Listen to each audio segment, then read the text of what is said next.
Hello everyone, कैसे हैं आप सब लोग। और जैसा कि आपको पता है जीपीएससी क्लास 1-2 का नया कैलेंडर रिलीज हो चुका है।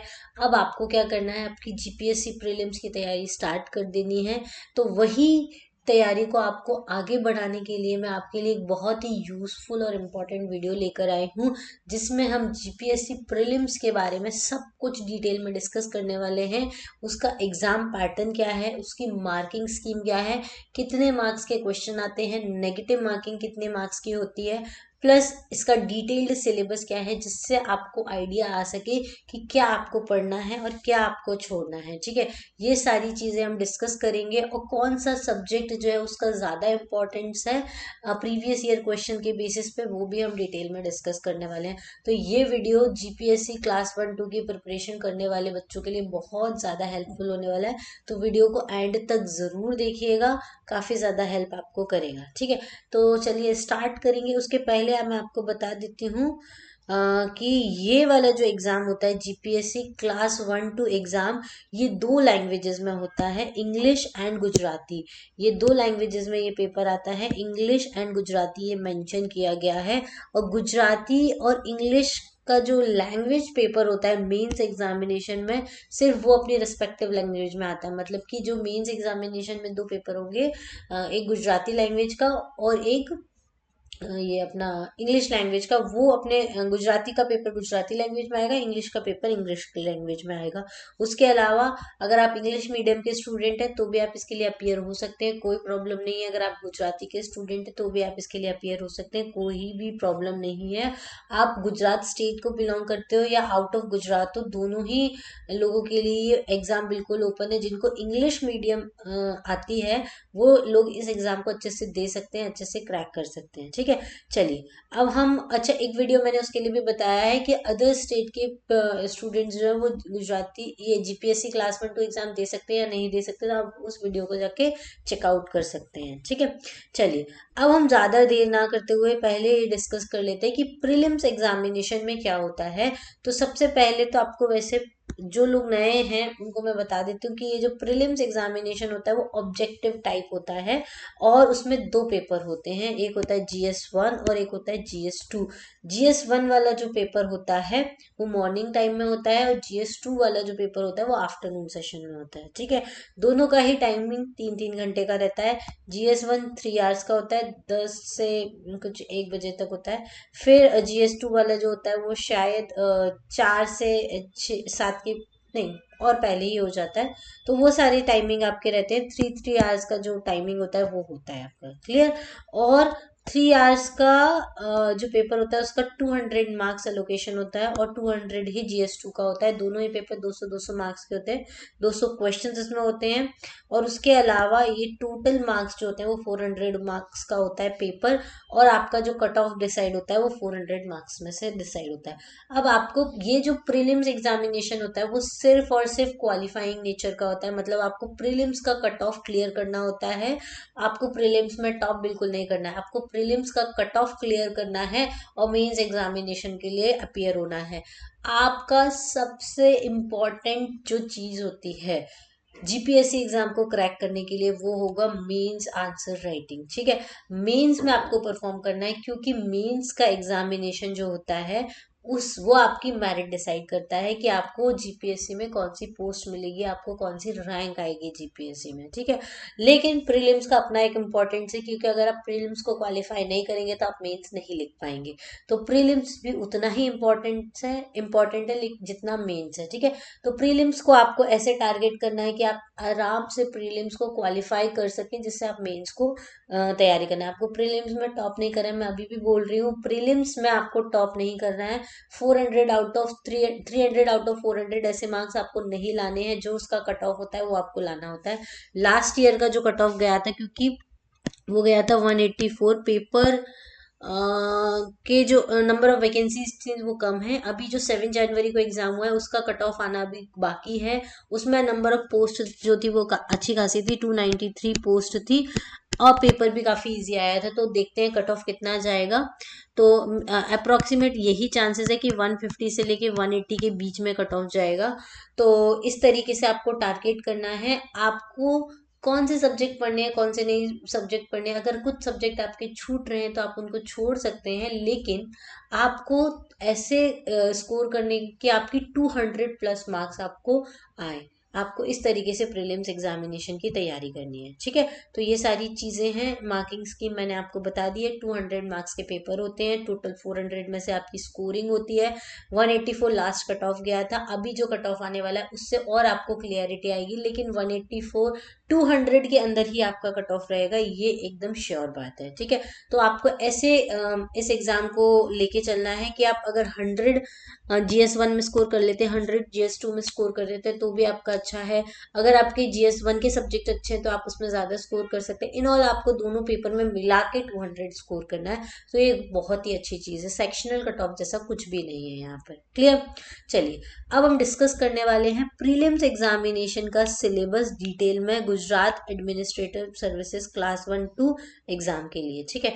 तो प्रीलिम्स का सिलेबस क्या है, तो पहले तो पेपर 1 होता है जिसमें 200 मार्क्स का पेपर होगा। नंबर ऑफ क्वेश्चंस भी 200 होंगे। मीडियम होगा इंग्लिश या गुजराती लैंग्वेज में, और आपको जो टाइम दिया जाएगा जिसमें आपको ये पेपर सॉल्व करना है वो 3 आवर्स का होगा, ठीक है। तो 3 घंटे में पेपर सॉल्व करना है, 200 क्वेश्चन है। पहला जो पेपर होता है उसमें 4 सब्जेक्ट आते हैं, मैं आपको बता देती हूँ कौन कौन से। History, art and culture, polity and maths and reasoning, ये आपके 4 इंपॉर्टेंट सब्जेक्ट रहेंगे जो आपको पेपर 1 में देखने को मिलेंगे। तो हिस्ट्री का डिटेल्ड सिलेबस हम डिस्कस कर लेते हैं। हिस्ट्री में आपको पहला पूछा जाएगा Indus Valley civilisation, Vedic age, foreign invasion, Mauryan and Gupta empire, Kanishka, Harsha and South Indian dynasty, Delhi sultanate, Bhakti movement of the Sufism.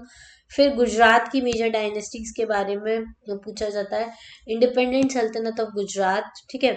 अच्छा, ये सारी चीजें ज्यादा नहीं पूछी जाती। आप इंडियन हिस्ट्री के ऊपर ज्यादा अगर आप ज्यादा एम्फेसिस करते हैं तो भी आपका एग्जाम इजीली क्लियर होता है। अगर आपको ये चीज देखनी है तो आप प्रीवियस ईयर क्वेश्चंस देख सकते हैं। लास्ट जो 7 जनवरी का एग्जाम हुआ था उससे आपको आइडिया आ जाएगा कि किन चीजों पे टॉपिक पे क्वेश्चन ज्यादा पूछे गए हैं, ठीक है। फिर उसके बाद आएगा यूरोपियन ट्रेडिंग कंपनीज इंडिया में, उनका स्ट्रगल सुप्रीमेसी के लिए, बंगाल, मैसूर, मराठा, हैदराबाद, मतलब कि मॉडर्न हिस्ट्री ये पूरा है। फिर गवर्नर जनरल एंड वॉइसरॉय के बारे में, इंडियन वॉर ऑफ इंडिपेंडेंस जो 1857 का रिवोल्ट हुआ था, religious and social reform movement जो हुए थे 19th सेंचुरी में, ठीक है। इंडिया का फ्रीडम मूवमेंट, रिवॉल्यूशनरीज एक्टिविटीज क्या क्या हुई थी, क्या क्या रिफॉर्म मेजर्स आए थे सौराष्ट्र, कच्छ एंड गुजरात के लिए, तो एक आप ये अलग से टॉपिक पढ़ सकते हैं, ठीक है। फिर एक महात्मा गांधी के बारे में आपको अच्छे से पढ़ना है, उनके थॉट क्या थे, उनकी प्रिंसिपल क्या थे, उनकी फिलोसफी क्या थे, उनके सत्याग्रह का क्या इंपॉर्टेंस था। फिर खेड़ा सत्याग्रह उन्होंने कराया था, बारदोली सत्याग्रह कराया था, ठीक है। ये सारी चीजें क्या है। फिर नेक्स्ट इंपॉर्टेंट चीज जो है वो है सरदार पटेल का रोल क्या था हमारा फ्रीडम मूवमेंट में और पोस्ट इंडिपेंडेंस एरा में, ये सारी चीजें आपको पढ़नी है। फिर BR अम्बेडकर और उनकी लाइफ का कॉन्ट्रीब्यूशन इंडियन कॉन्स्टिट्यूशन को बनाने में, ये आपको डिटेल में पढ़ना है। और इंडिया आफ्टर इंडिपेंडेंस, ठीक है, मतलब इंडिया जब इंडिपेंडेंट हो गया था उसके बाद कैसे स्टेट को ऑर्गेनाइज किया गया था। एक महागुजरात मूवमेंट हुआ था, आप उसको भी देख सकते हैं, वो भी अच्छा है, ठीक है। क्वेश्चंस आते भी हैं, नहीं भी आते हैं, दोनों चीजें हैं। बट हाँ, मैं आपको सजेस्ट करूंगी, ये मैंने आपको सिलेबस डिस्कस कर दिया हिस्ट्री का। अब मैं आपको डिस्कस करूंगी, आपको इंडियन हिस्ट्री के ऊपर ज्यादा फोकस देना है, वो भी एंशिएंट हिस्ट्री आप ज्यादा फोकस देंगे प्लस मॉडर्न हिस्ट्री, ठीक है। तो ये आपको एग्जाम को क्रैक करने में इजी रहेगा। आप इसके लिए मैंने जो अभी प्रीवियस ईयर क्वेश्चन पेपर आया था 7 जनवरी वाला, मैंने उसका डिटेल वीडियो बनाया हुआ है हिस्ट्री का, तो आप वो जाके चेकआउट कर सकते हैं। हिस्ट्री का प्रीवियस ईयर क्वेश्चन 7 जनवरी वाला, उसमें किस टाइप के क्वेश्चन आए हैं उससे आपको कॉन्फिडेंस आएगा कि किस टाइप के क्वेश्चन जो है वो सब्जेक्ट वाइज पूछे जा रहे हैं। और 4 सब्जेक्ट होते हैं GS1 में, तो हर सब्जेक्ट में से 50 क्वेश्चन आते हैं, ठीक है, ये आपको देखना है। तो हिस्ट्री है तो हिस्ट्री के 50 क्वेश्चन आएंगे, आर्ट एंड कल्चर है तो उसके 50 क्वेश्चन आएंगे, ठीक है। उसके अलावा पॉलिटी है, पॉलिटी के 50 क्वेश्चंस आने वाले हैं। फिर मैथ्स एंड रीजनिंग जो है उसके भी 50 क्वेश्चन आने वाले हैं, ठीक है। तो आपको ये 4 सब्जेक्ट में से ऐसे टारगेट करना है कि आप आराम से 100 तो स्कोर कर सके, ठीक है। अगर आप हिस्ट्री में से 30 क्वेश्चन सही कर लेते हैं, पॉलिटी में से 30 क्वेश्चन सही कर लेते हैं 60, आर्ट एंड कल्चर के 10-12 क्वेश्चन आप सही कर लीजिए 70-80, मैथ्स एंड रीजनिंग के से 50 में से 20 से 30 क्वेश्चन आप इजीली सही कर सकते हैं, तो आपका इजीली 100 जो है वो स्कोर हो सकता है, ठीक है। समझ में आया, हिस्ट्री का 30 ले लीजिए, ठीक है, पॉलिटी का 30 ले लीजिए। इस बार का जो पेपर आया था उसमें हिस्ट्री में से आप आराम से 40 प्लस स्कोर कर सकते थे, ठीक है, 30 प्लस 60 हो गया, ठीक है। अगर आर्ट एंड कल्चर आपको टफ लगता है तो एटलीस्ट 10 से 15 क्वेश्चन आप फिर भी इसके बना सकते हैं, तो कितना हो गया 60 प्लस 10 70। फिर मैथ्स एंड रीजनिंग में से आप ट्राई कीजिए कि आप 30 बना ले, तो 70 प्लस 30 आपका क्या हो गया, 100 क्वेश्चन आपके इजीली हो रहे हैं। अभी का जो पेपर आया था उसमें आप हिस्ट्री में 40 प्लस इजीली बना सकते हैं, पॉलिटी में भी आप 40 प्लस इजीली बना सकते हैं, मैथ्स एंड रीजनिंग में आप 30 प्लस क्वेश्चन इजीली कर सकते हैं, ठीक है। आर्ट एंड कल्चर के भी आप 20 से 25 क्वेश्चन आराम से कर सकते हैं, ऐसा आया था, ठीक है। अगर आपने गुजरात नहीं पढ़ा है उसके बाद भी सिर्फ इंडियन हिस्ट्री पढ़ा है, इंडियन आर्ट एंड कल्चर पढ़ा है, इंडियन पॉलिटी पढ़ा है एंड मैथ्स एंड रीजनिंग करा है, तो आप आराम से 100 प्लस स्कोर कर सकते हैं, ठीक है। ये सारी चीजें हैं। उसके बाद कल्चरल हेरिटेज के बारे में, तो कल्चरल हेरिटेज जो है वो इंडिया एंड गुजरात का, अच्छा पहले के जो प्रीवियस ईयर क्वेश्चन आप देखेंगे 2020 के पहले वाले, उन एग्जाम के पेपर्स जो थे वो काफी ज्यादा लेवल उनका थोड़ा टफ हुआ करता था। अभी जो रिसेंट आ रहे हैं उससे उनमें स्टेटमेंट वाइज क्वेश्चन ज्यादा थे और यूपीएससी के ऊपर ज्यादा पैटर्न था उसका। अभी भी यूपीएससी बेस्ड है लेकिन पहले टफनेस थोड़ी ज्यादा थी, मुझे ऐसा लगता है। तो 2021 का और ये अभी जो सॉरी अभी जो रिसेंट दो पेपर आए 7 जनवरी वाला और लास्ट ईयर जो 21 दिसंबर को हुआ था वो वाला जो पेपर है, उसके अकॉर्डिंग उसके पहले वाले जो पीवाईक्यूज थे उसमें गुजरात का आर्ट एंड कल्चर काफी पूछा जाता था और वो आर्ट एंड कल्चर काफी टफ होता था। लेकिन अभी रिसेंट जो 2 ईयर्स से वो ऐसा कोई ट्रेंड नहीं दिख रहा है। तो इसके लिए आप इंडियन गुजरात कल्चर को भी देख सकते हैं और गुजरात के कल्चर को भी देख सकते हैं। गुजरात के कल्चर के लिए आप कल्चर की बुक जो है गुजरात की वो फॉलो कर सकते हैं। इंग्लिश मीडियम वालों के लिए ज्यादा ऑप्शन नहीं है। और एक और आप काम कर सकते हैं कि जो करंट अफेयर्स में आर्ट एंड कल्चर रहता है अधिकतर उनके ऊपर भी बहुत सारे क्वेश्चंस आते हैं, उनका जो बैकग्राउंड डेटा होता है आप उनको भी फॉलो कर सकते हैं, ठीक है। आप और उसके अलावा कल्चरल हेरिटेज में आपको इंडियन सेंट ट्रेडिशन देखना है, इंडियन लाइफस्टाइल फेयर्स कौन से फेस्टिवल कौन से फूड कौन से कॉस्ट्यूम्स एंड ट्रेडिशन क्या होते हैं, इंडियन म्यूजिक और उसका इंपॉर्टेंस क्या है, ठीक है। गुजरात में कौन कौन से म्यूजियम है, libraries, activities of libraries, cultural religious और लिटरेरी इंपॉर्टेंस आपको देखना है, लैंग्वेज और डायलेक्ट्स ऑफ गुजरात आपको देखना है, गुजराती थिएटर मतलब drama songs and different groups, फिर life of Adivasi, Gujarati literature और pilgrimage and tourist places of Gujarat, ये सारा कल्चरल हेरिटेज में कवर होता है, ठीक है।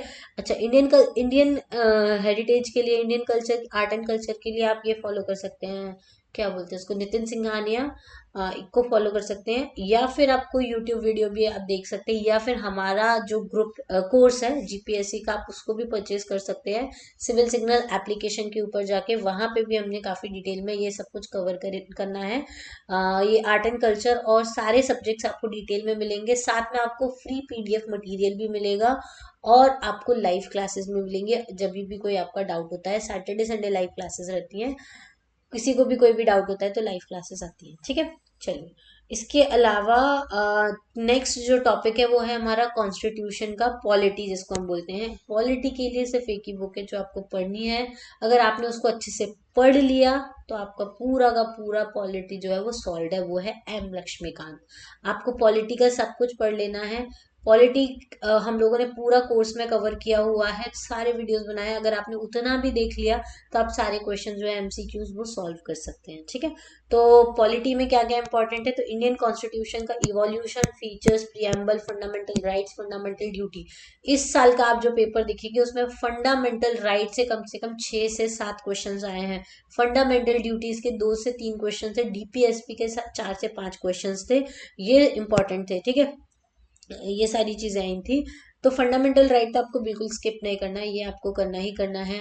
स्टेट डीपीएसपी से भी काफी क्वेश्चंस आए थे, अमेंडमेंट से भी आए थे ये क्वेश्चंस, ठीक है। उसके बाद function and responsibility of union and state, parliament के भी क्वेश्चन थे, स्टेट लेजिस्लेचर के भी क्वेश्चंस थे, ठीक है। उसके अलावा इश्यूज और चैलेंजिंग, ये तो ऐसा कुछ नहीं होता।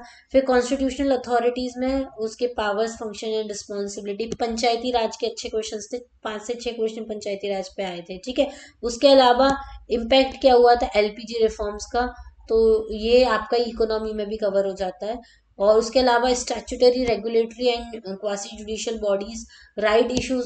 स्टैट्यूटरी मतलब ये जो हमारी बॉडीज है, constitutional bodies and non constitutional bodies करके एक चैप्टर है एम लक्ष्मीकांत में, जिसमें सारी बॉडीज कवर होती है, जैसे कि national commission for SC, national commission for ST, national commission for women, उसके अलावा national commission for backward classes.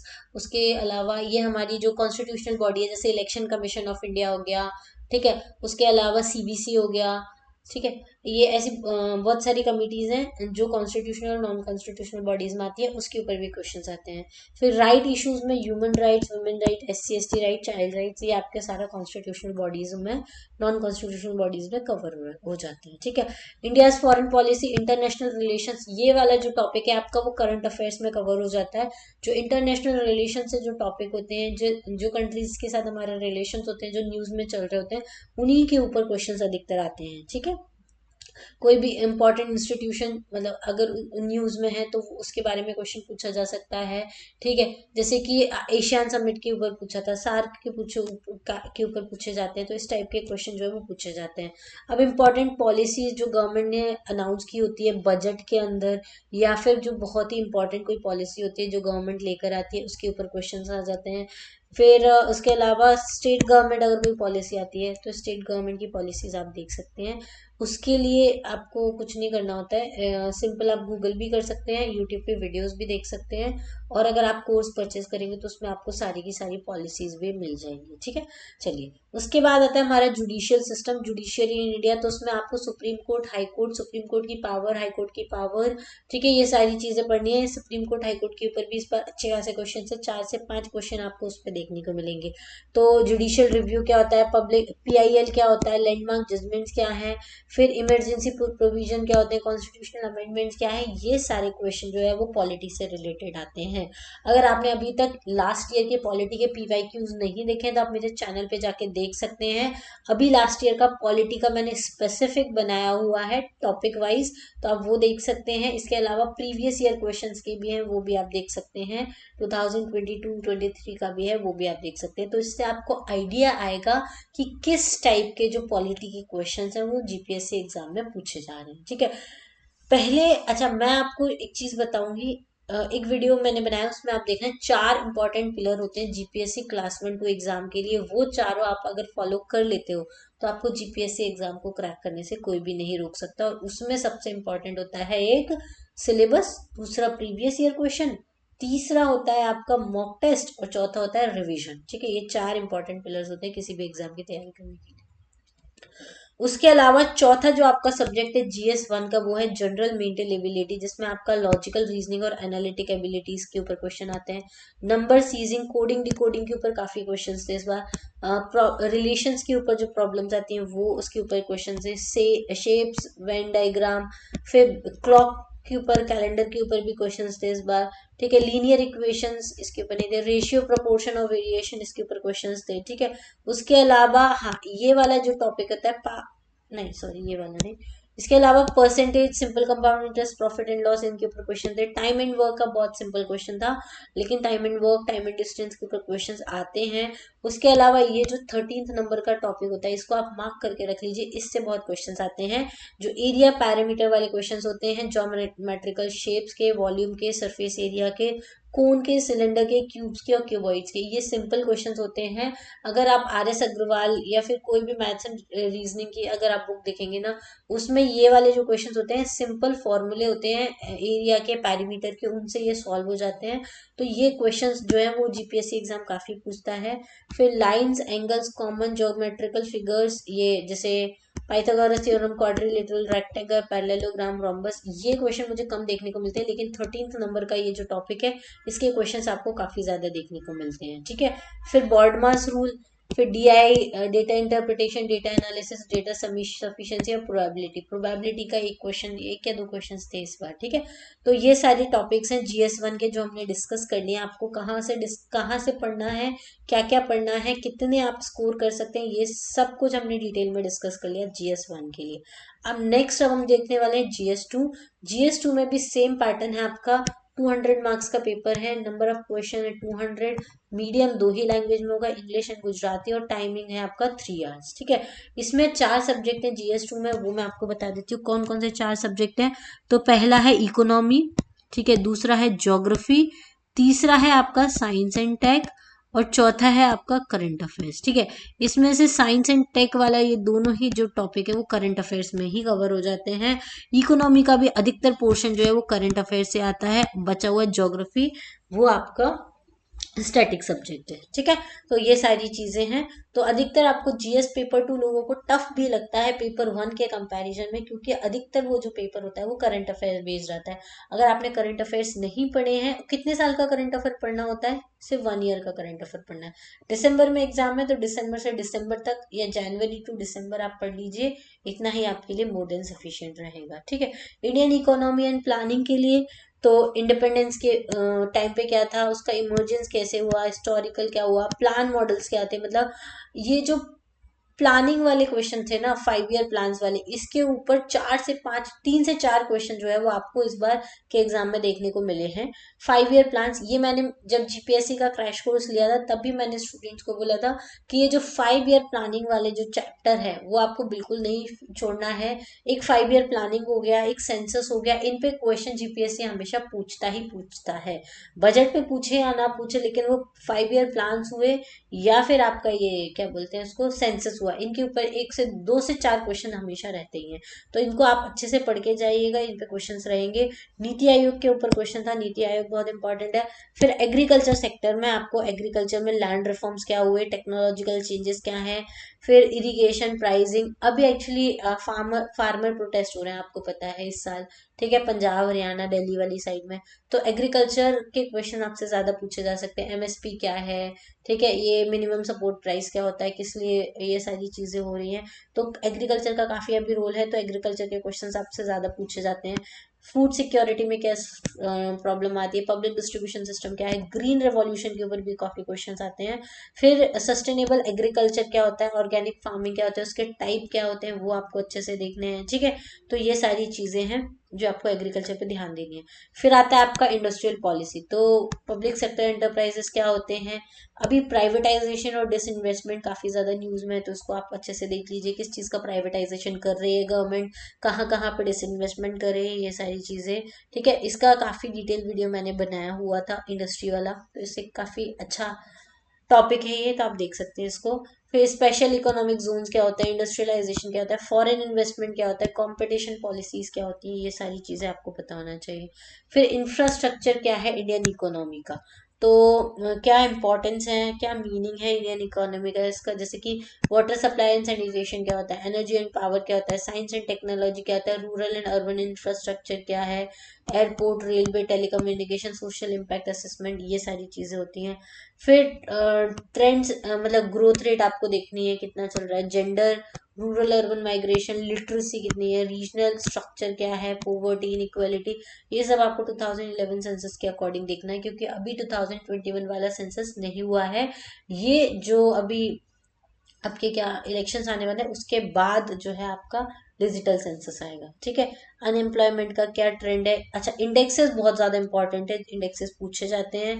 Life index क्या होता है, ह्यूमन डेवलपमेंट क्या होता है, ह्यूमन पॉवर्टी इंडेक्स क्या होता है, जेंडर डेवलपमेंट इंडेक्स क्या होता है, और नेशनल हैप्पीनेस इंडेक्स क्या है, और इसमें फर्स्ट पोजीशन पे कौन है, कौन सी ऑर्गेनाइजेशन इनको रिलीज करती है, प्लस इंडिया की पोजीशन क्या है, ये इस टाइप के क्वेश्चन जो है वो इंडेक्स के ऊपर रहते हैं। तो इन 3 मेन चीजों पे आपको ध्यान देना है कि कौन सा इंडेक्स कौन सी ऑर्गेनाइजेशन रिलीज करती है, उनमें से फर्स्ट और सेकंड नंबर पे कौन सी कंट्रीज हैं, तीसरा इंडिया का पोजीशन क्या है, इन्हीं तीनों के ऊपर स्टेटमेंट आ जाते हैं, और उसी में बच्चे कंफ्यूज हो जाते हैं और वो छोड़ देते हैं। ठीक है, तो ये सारी चीजें आपको देखनी है। फिर पब्लिक फाइनेंस में आपको टैक्स सिस्टम देखना है, टैक्सेशन कैसे होता है, उसमें आपको GST को इम्पोर्टेंटली पढ़ना है, क्योंकि GST ने हमारा जो इनडायरेक्ट टैक्स सिस्टम था उसको काफी ज्यादा क्या किया है, रिप्लेस किया है। फिर पब्लिक एक्सपेंडिचर क्या होता है, पब्लिक डेट क्या होता है, डेफिसिट क्या होता है, सब्सिडीज क्या होती है, सेंट्रल स्टेट फाइनेंशियल रिलेशंस क्या होते हैं। अभी जो recent fiscal and monetary policies चल रही है इन्फ्लेशन को कंट्रोल करने के लिए, वो कौन सी हैं। ठीक है, और GST के तो कॉन्सेप्ट और इसके इम्प्लीकेशंस दोनों ही आपको अच्छे से डिटेल में देखने हैं। ठीक है, उसके अलावा फॉरेन ट्रेड आपको देखना है, इंडिया का फॉरेन ट्रेड की तरफ क्या डायरेक्शन है, इंडिया का बैलेंस ऑफ पेमेंट सिचुएशन क्या रहा है पोस्ट रिफॉर्म पीरियड में, वो आपको देखना है। फिर गुजरात की इकोनॉमी का एक ओवरव्यू आप देख सकते हैं कि एजुकेशन, हेल्थ सेक्टर में, न्यूट्रिशन सेक्टर में क्या है।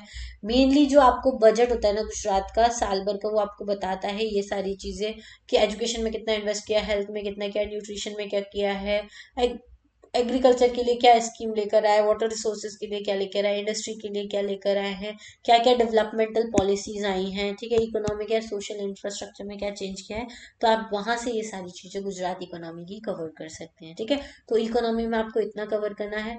ज्योग्राफी में आपको, ज्योग्राफी में जनरल ज्योग्राफी के क्वेश्चन आपको ज्यादा देखने को मिलेंगे, जैसे कि मोशन ऑफ अर्थ के ऊपर, concept of time, season, major landforms. इसमें आपको मेनली ये जो टॉपिक है, इसके अलावा मैं आपको बता देती हूँ, जियोमॉर्फोलॉजी, क्लाइमेटोलॉजी, एटमॉस्फेयर और ओशियनोग्राफी, आप इतना कर लेंगे।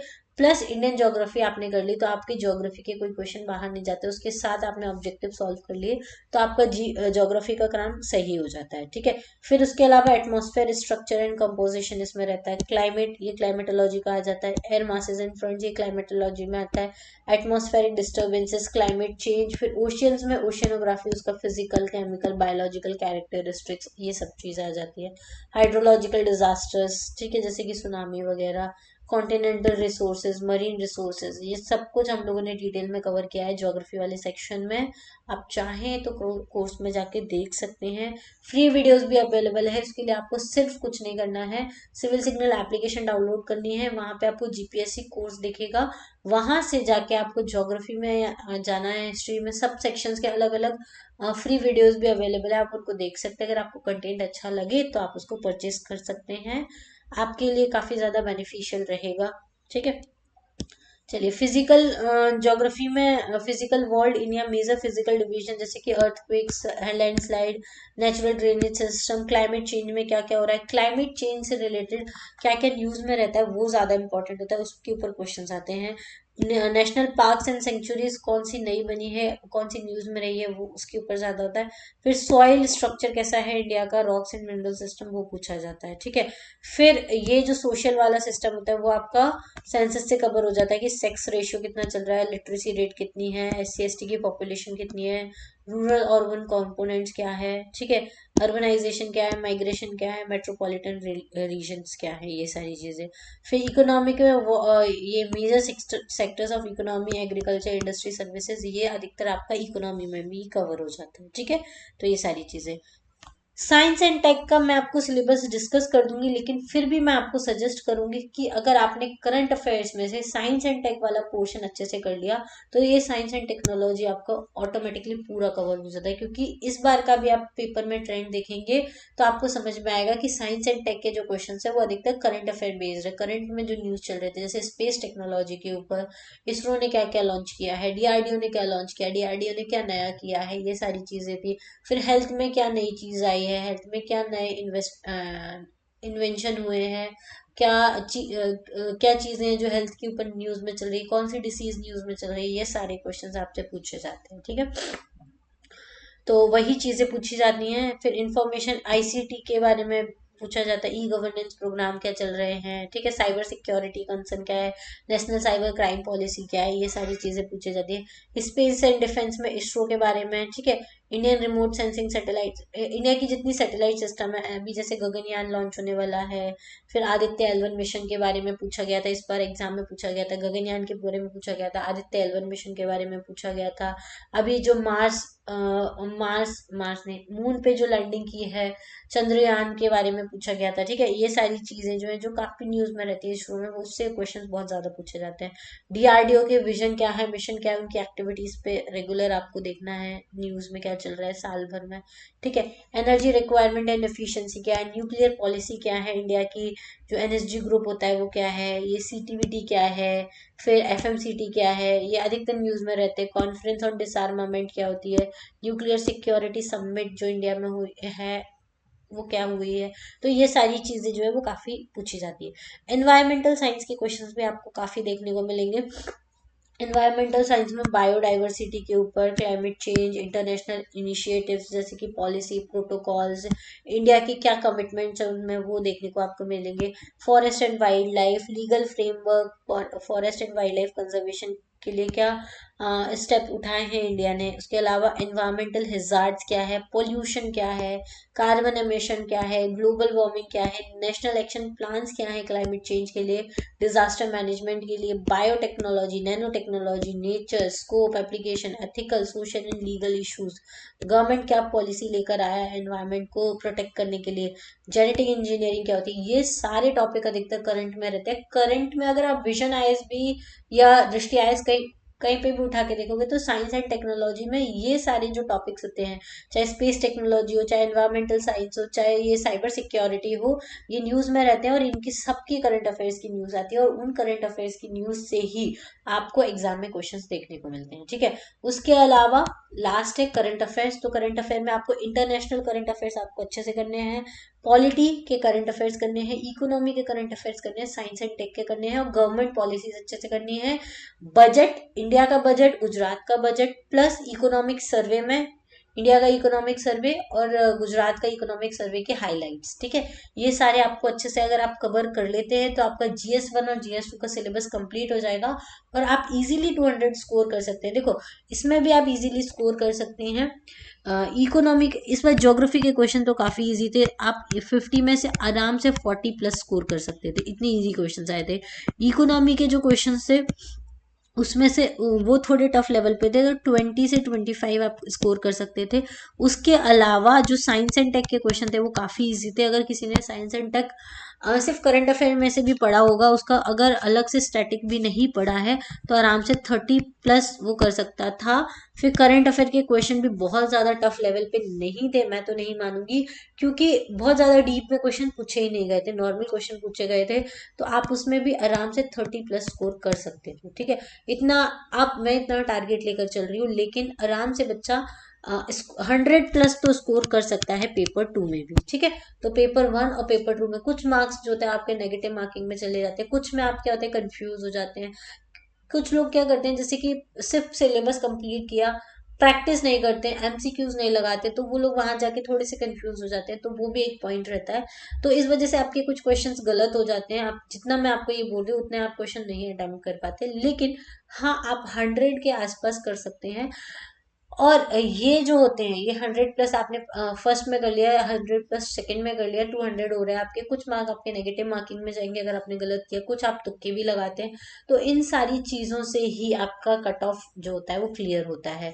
तो ये सारी चीजें कि कितनी आपकी एक्यूरेसी हो रही है पढ़ने के बाद, कितने आपके क्वेश्चन सही हो रहे हैं, कितना आप बाद में याद कर पा रहे हो, जो आपने पढ़ा है वो आपको वापस से रिप्रोड्यूस कर पा रहे हो या वापस से उसको मेमोराइज कर पा रहे हो, ये सारी चीजें जो थे वो मॉक टेस्ट में ही आपकी टेस्ट होती है। या फिर आप प्रैक्टिस कीजिए, पहले आप क्वेश्चंस प्रैक्टिस करना स्टार्ट कर दीजिए। ठीक है, देखो GPSC के लिए अभी पूरा 1 ईयर है, मैं एक वीडियो और लेकर आऊंगी जिसमें हम पूरा फुल 1 ईयर का प्लान डिस्कस करेंगे कि कैसे आपको syllabus, PYQs, mock test series और रिविजन, चारों चीजें आपको कैसे लेके चलनी है और ये चारों चीजें आपको कैसे एग्जाम को क्रैक करने में हेल्प करेंगी। ठीक है, तो आज के लिए इतना ही। हम लोगों ने आज प्रीलिम्स का डिटेल्ड सिलेबस, प्रीलिम्स का पैटर्न क्या होता है, सब कुछ डिटेल में डिस्कस कर लिया है। जो बच्चे नए हैं, अभी उन्होंने GPSC की तैयारी करना स्टार्ट किया है, तो उनके लिए वीडियो बहुत ज़्यादा हेल्पफुल होने वाला है। तो उनको ये समझ में आएगा GS1 में क्या आता है, GS2 में क्या होता है, इसके हिसाब से अब उनको बुक लिस्ट सिलेक्ट करनी चाहिए। ये कौन सी बुक लिस्ट है, उसके भी वीडियोस मैंने ऑलरेडी डाले हुए हैं और 2024 के लिए मैं और वीडियोस डालूंगी जिसमें हम इम्पोर्टेंट बुक लिस्ट को भी डिस्कस करेंगे। ठीक है, तो चलिए आज के लिए इतना ही। Thank you, thanks for watching, have a nice day.